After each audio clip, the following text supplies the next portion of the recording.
we will start with one of the biggest questions we get to talk about. And then we'll follow that with the why, some recruiting and rehearsal tips, leading the congregation, and then just some overall tips and tricks that I've learned throughout the years.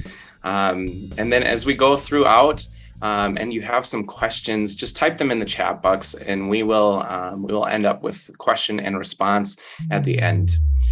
We at Calvary are an extension of your ministry, and we are here to serve you however we can, even after this call. So I hope you'll continue to ask those questions. All right. So the question that I hear so often is, how do we move from a traditional worship to having both traditional and modern worship? How do we start? So I hear this all the time. And the answer is every single church is different. And these are the two ways that I see this playing out. Two trains of thoughts. You can either trickle in slowly, which often gets called blended, or you can just start or call it a launch. So option number one, trickle in or a soft start can have its place. It often ends up being called blended. I worked at a church called Calvary in Grand Forks, North Dakota for 6 years. And when I led the blended service there, we had four pastors, and each different pastor had a different idea of what blended meant. So not even the four pastors on staff knew what it actually meant. They all had different ideas. But the way that I could see that happening, some suggestions are you could add some instrumentation to hymns like guitar, bass, some hand drums or shakers.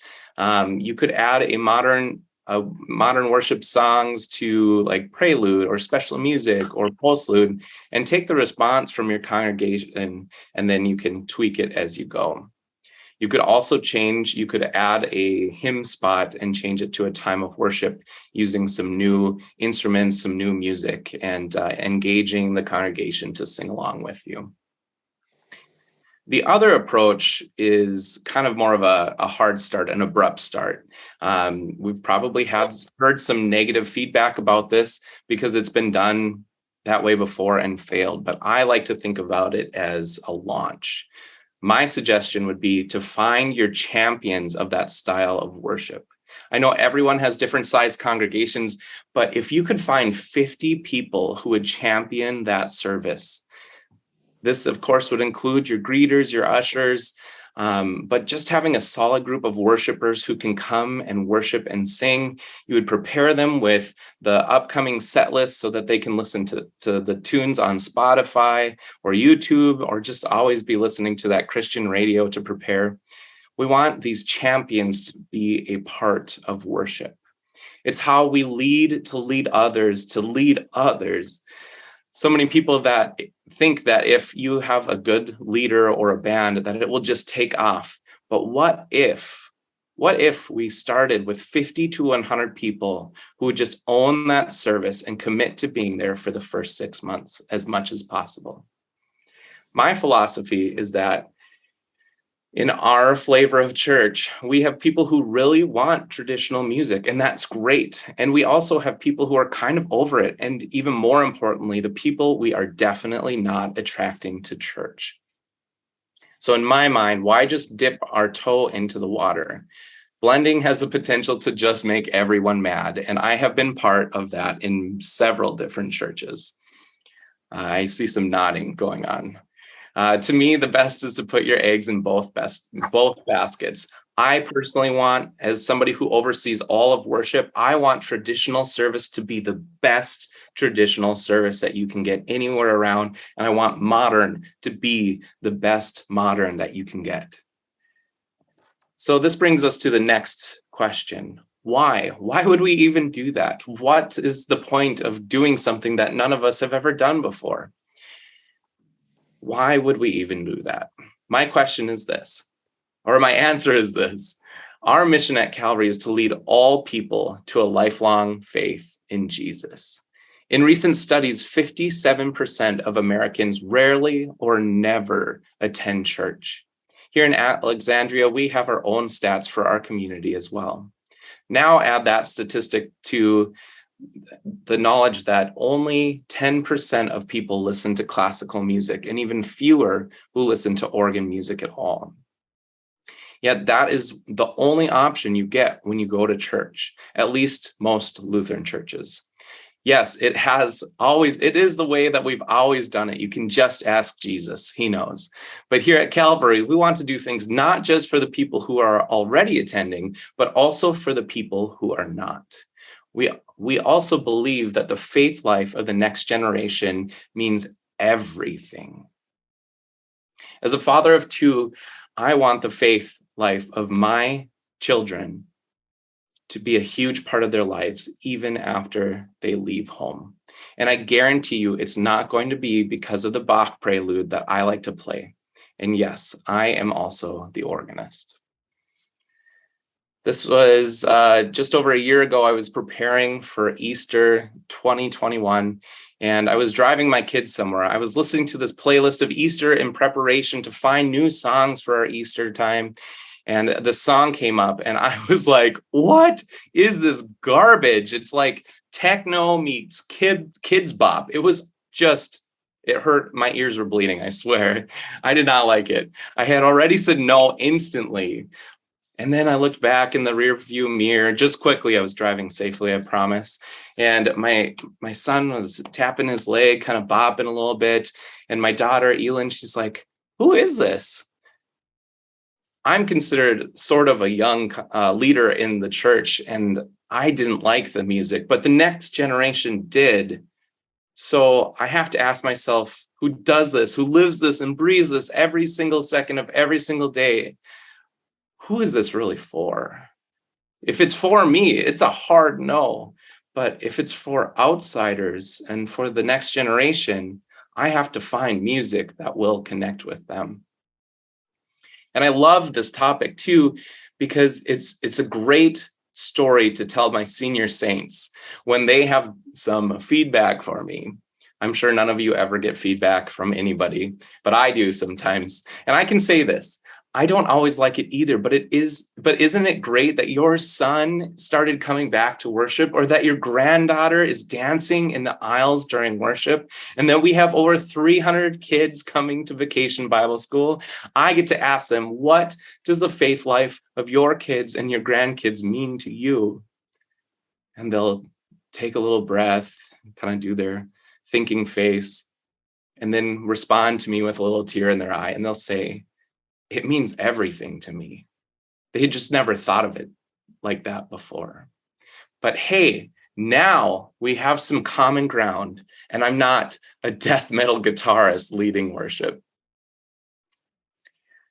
And one more final topic on this, or one more idea on this topic. This last year, especially this summer, we have been adding secular music to our set lists. We've done Brandy Carlisle, Lynyrd Skynyrd, Bon Jovi, and this Sunday we're opening with Take On Me by Aha, which I'm so excited about. I remember the first time I went to a church. John was with me, actually. We were doing some research, and they opened their worship with The Summer of '69. And I was like, are you kidding me? This is the worst ever. I thought it was so ridiculous, and I felt uncomfortable. And now I get it. This is a way to put outsiders at ease, something that connects us all, something that can lower barriers and help us open our hearts to receive the worship and the word that follows. It has challenged me, but it has also made our band better and has engaged people I never, ever imagined possible. Our mission is to lead all people to a lifelong faith in Jesus. Without that strong mission, a strong why, none of it even matters. I feel like I hit this enough. I'm looking at all right, no questions yet. Everybody's doing all right?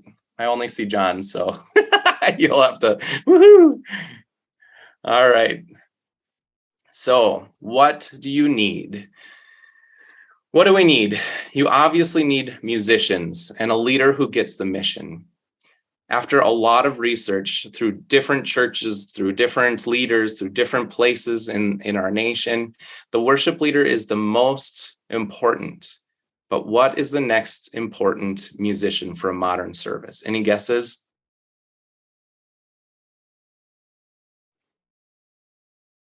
the drummer. The drummer is the heartbeat, the foundation of the entire sound. And I would say that an okay band with a great drummer will sound better than the best band in the world with an okay drummer. And I know many of you are searching and struggling to find a worship leader, let alone a great drummer. I don't have the answers, but I would start with social media ads and other ways you could other ways that you use to find applicants. I would look at the high school and college bands and choirs in your area. Is there a local Bible camp that you can ask? That's where both John and I started playing guitar. And that's really where we both started leading worship. Ask those champions that I talked about earlier, who do you know? And lastly, I would go to coffee shops and bars in your area that have live music. Not only is this a great way to meet musicians, but also a great date night. It's work, but it's also a time to have a beverage and some good tunes with a loved one or a friend. You could even scope the crowd for people who are getting into the music. Here are some ways that I would approach people, and that I have. You can ask them right then and there, or you can find them on Instagram, Facebook. Hey, I really love your sound. Would you ever be interested in leading worship? Could I take you out for a coffee and tell you about what we're dreaming about in this community? Hey, I really dig what you're singing about. Would you ever consider, hey, I see these gifts in you. You have such great energy and I see you singing all the time. Would you ever be willing to be part of a worship team? There's just so many ways that you can tell people the things that God has put in your heart about them. And if they say no, it's not like they're going to be okay. You just have to make those asks. There are two things that I know to be true about musicians. One, we are always looking for more opportunities to make music with great people. And number two, we are always broke because gear is expensive. And bonus number three, we love food and drinks. So offer them a job to do what they love to do and offer them a free meal to even chat about what you're dreaming about. Half of our team at Calvary used to play in bar bands across the area. They now say that this is the highest caliber music they have ever been a part of. How cool is that? Once you have a solid lead and drummer and the people they like to play with, and get more people from your Facebook posts and asking your champions and all of that, you'll have a great start. I know from experience that an irresistible experience attracts more people who want to join. Last year, I met a guy named Tony. He worked with another guy who goes to Calvary. I reached out and asked if he wanted to jam with me one time. And he came and we played just he and I one time. It was super fun. We became buddies.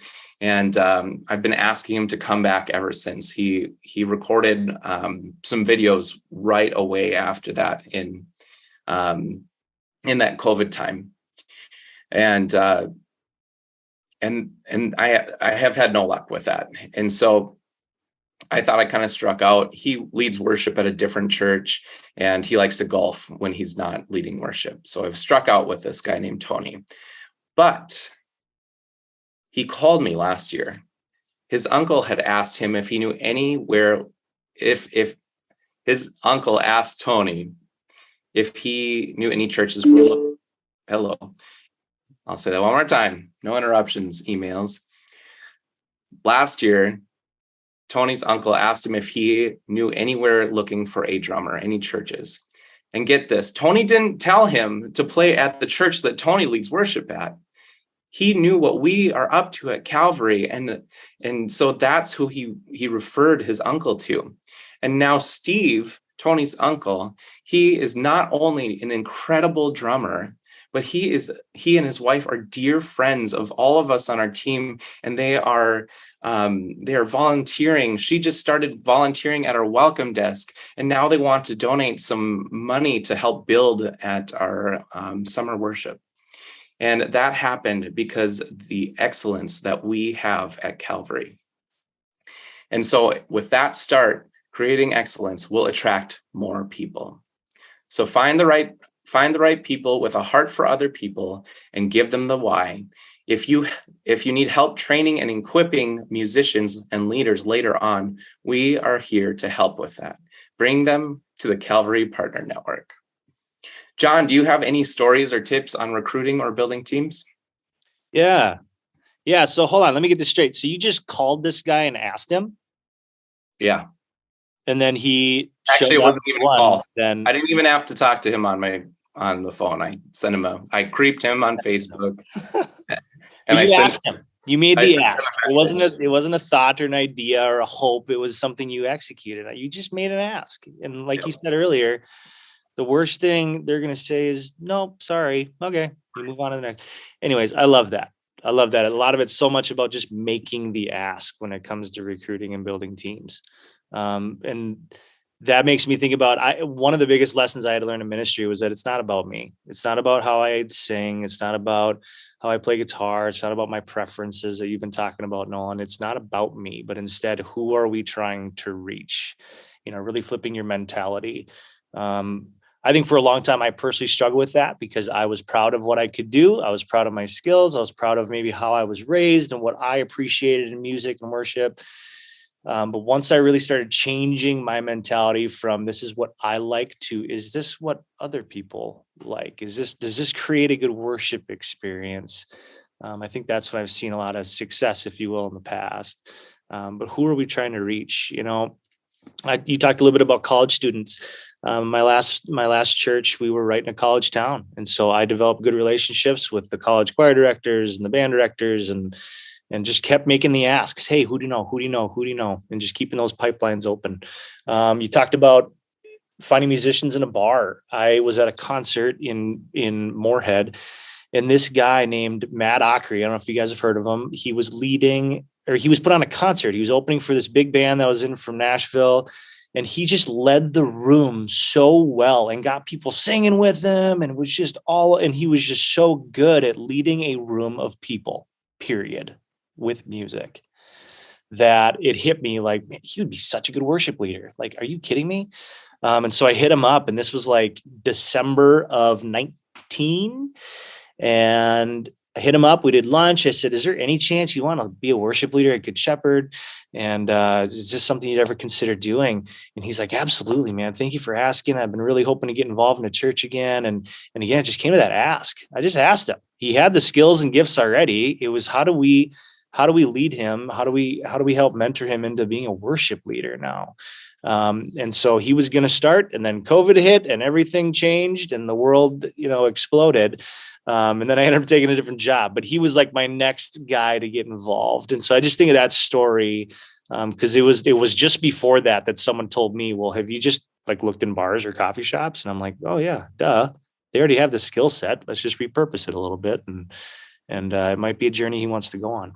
One last thing I'll add in is we always had what was called open rehearsals. And I mentioned that right at the beginning of the webinar.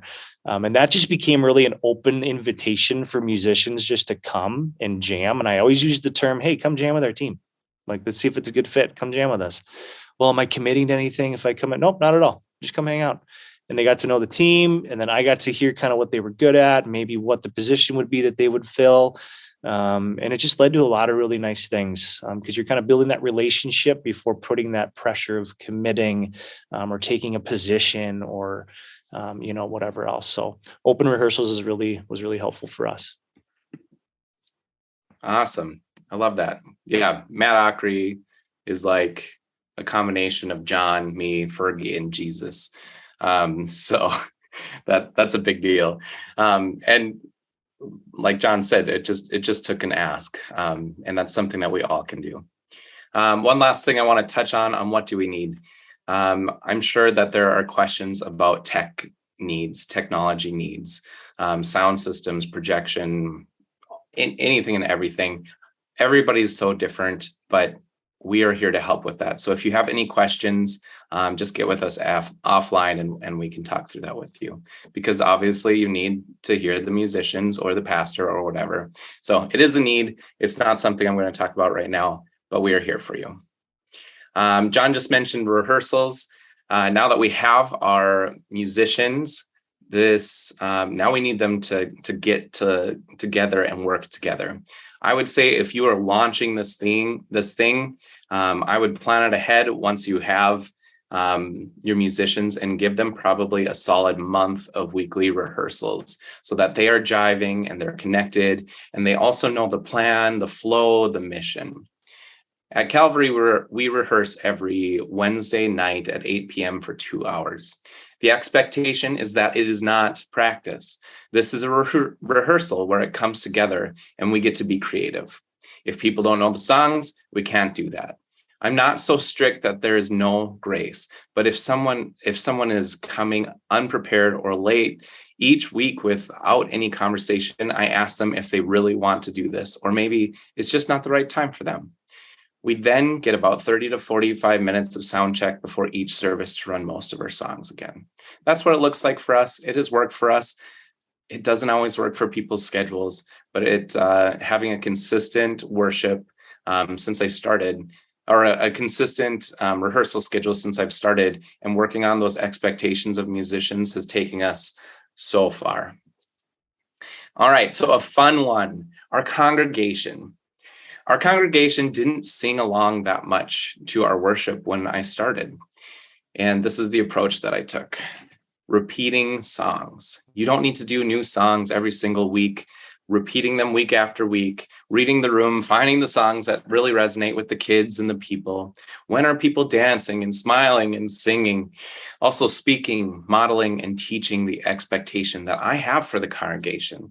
I explain what is worship and why we sing, as well as teach out the songs. It's our job as music leaders to encourage singing. I have to say things like, sing that, let's sing again together, or even, here, I'll sing, now it's your turn type of situation. I have to remind people that this isn't about me or John or Sarah. It's not even about them. This is about God, us raising our voices and our hearts together in worship for God. Now, there are so many moments when we're singing a song, be singing, Lord, I need you. Oh, I need you. And we're getting up to that again, and I'll come off my mic.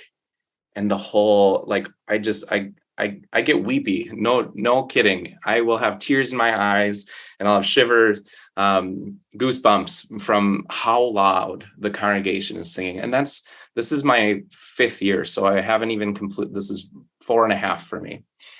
So much can change with good leadership, good direction, and expectations. And I know that it's probably not possible to expect every single person to sing. I don't even always sing in worship. I was just telling you about when some of us went to a worship conference and we weren't singing, we were just weeping. Sometimes you just have to soak it in, or listen to how great that guitarist is, or whatever it is. Sometimes it is about that, or just enjoying the moment. But we also want to encourage and teach people why we are there. Other things that have helped with congregation worship is getting rid of music stands.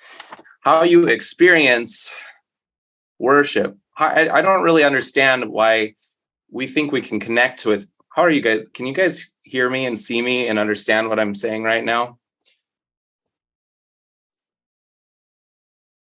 I'm sure all of you have been to a worship, and the people leading the room, whether it is the worship leader or the minister, have a stand so high that you can only see their chest down. And we're supposed to be leading them in worship. Worship is intimate. It is about me looking the congregants in the eye and speaking and singing these words of love and grace into them, into their hearts, telling them that they are a child of God and there's nothing they can do to be separated from the love of God. And it's not going to happen or come across when I have a stand or something in front of me. So a huge shift that we made that really isn't that big of a deal is, first we went to iPads, because iPads are probably a quarter the size of most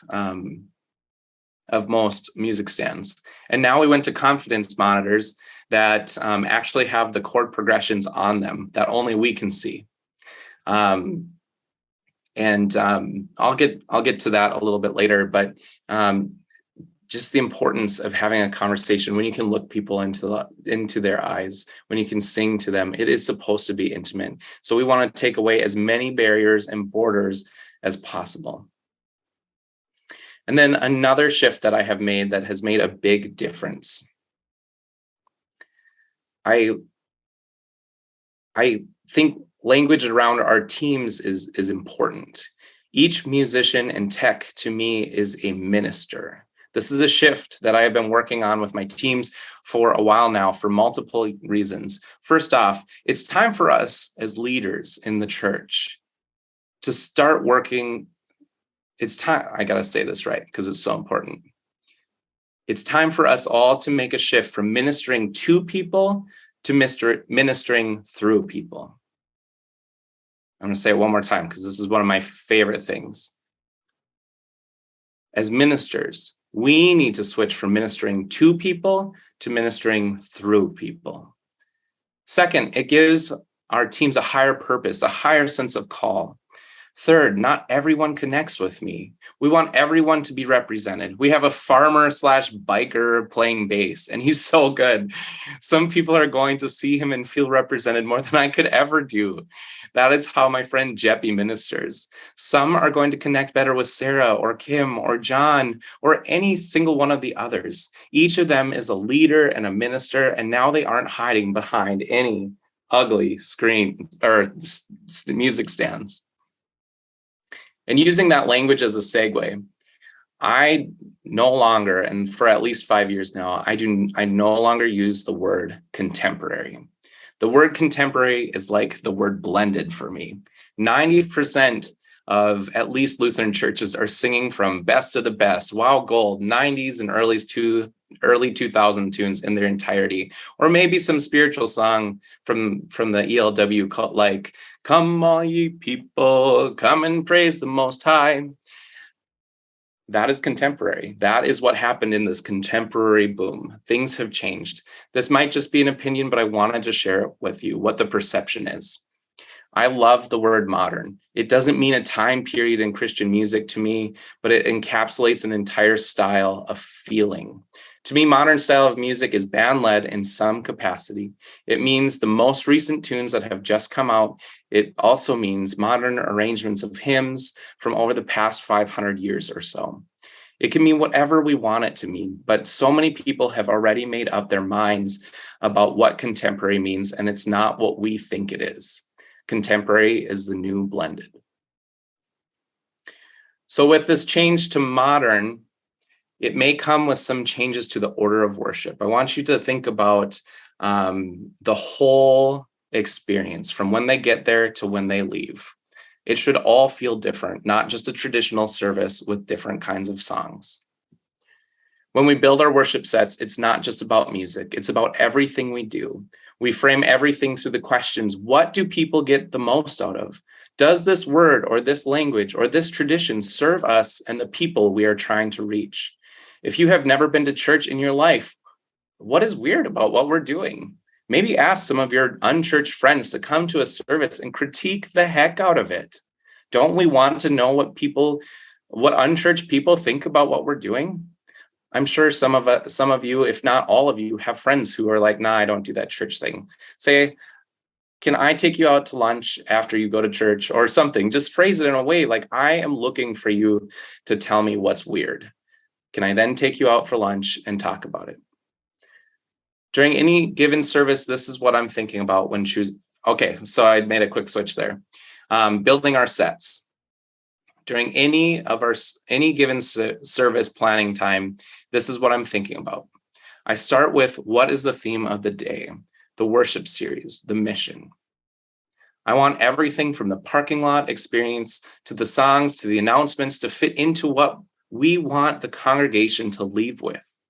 And then I mix in a song that everyone knows that they would never expect to hear at church, like Take On Me.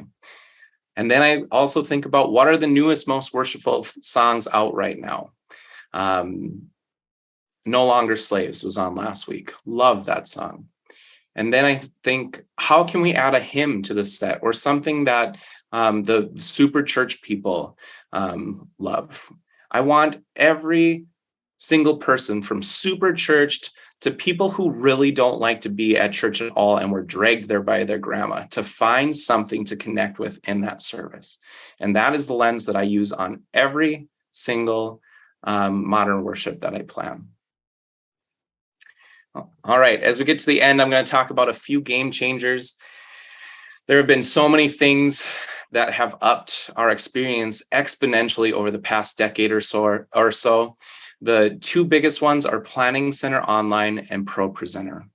Planning Center Online, I'm sure that if you have worked with John, that you've heard about these two things. Planning Center Online, PCO, is how I schedule all of my musicians. It's how I communicate with our entire staff about what's coming, how we do our greeters, our ushers, our parking lot. We are now starting to consider using it for giving, for attendance, for groups. It has songs. You can have all of the songs in there and the keys that you're going to do it in, so you can prepare your team out a month or more in advance.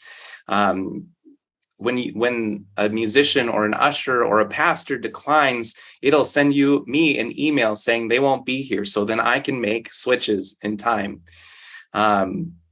It has been an absolute game changer for me. I cannot imagine doing anything that I do without PCO. ProPresenter, and this makes me laugh, John. I know that when just before I had started at Good Shepherd, that you were just sending texts pretty much the night before worship, and I'm sure it was amazing. But I, for one, love where we're at and excited to grow into it even more.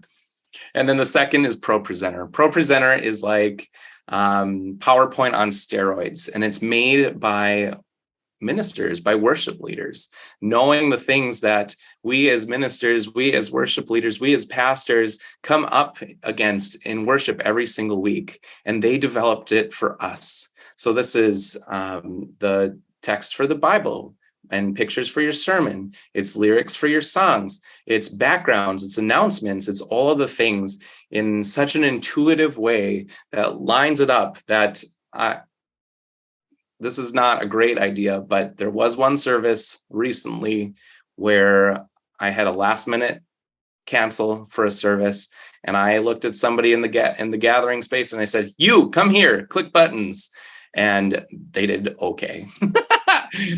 Hans said that they were about ready to use the bathroom in their pants, but they did it pretty well because it isn't intuitive how it works, and everything is set up for them. So those are the two biggest ones.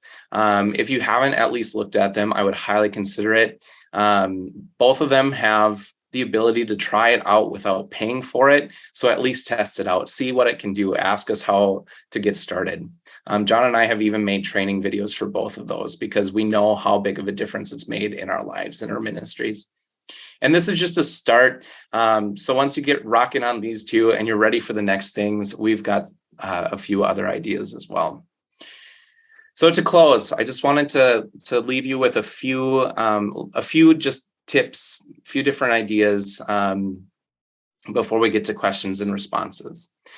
Number one is, if you live by the praise of others, you will die by their criticism. You can't please everyone, and there's only one opinion that really matters, and it's mine or God's. You choose.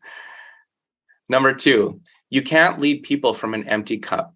If you aren't spending time in personal worship, reflection, and time with Jesus off the stage, you'll have a hard time leading people to Jesus on stage. This is, again, just reinforcement.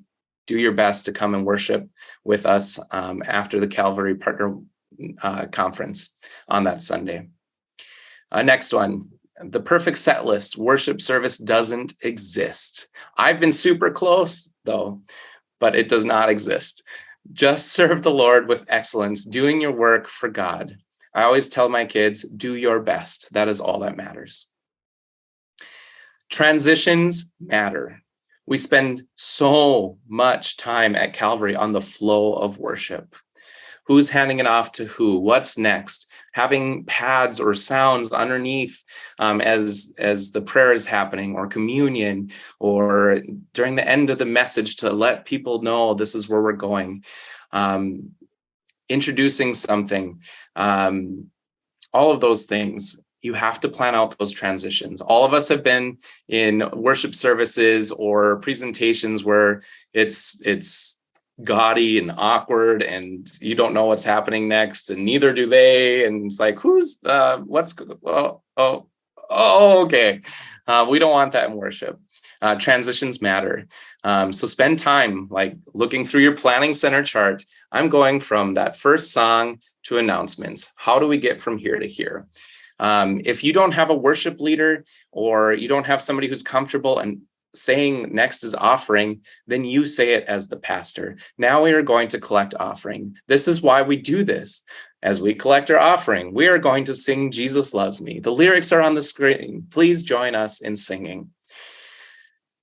Next one, have fun. Have so much fun. Joy is contagious. I have a hard time taking Sundays off because it honestly does fill my cup.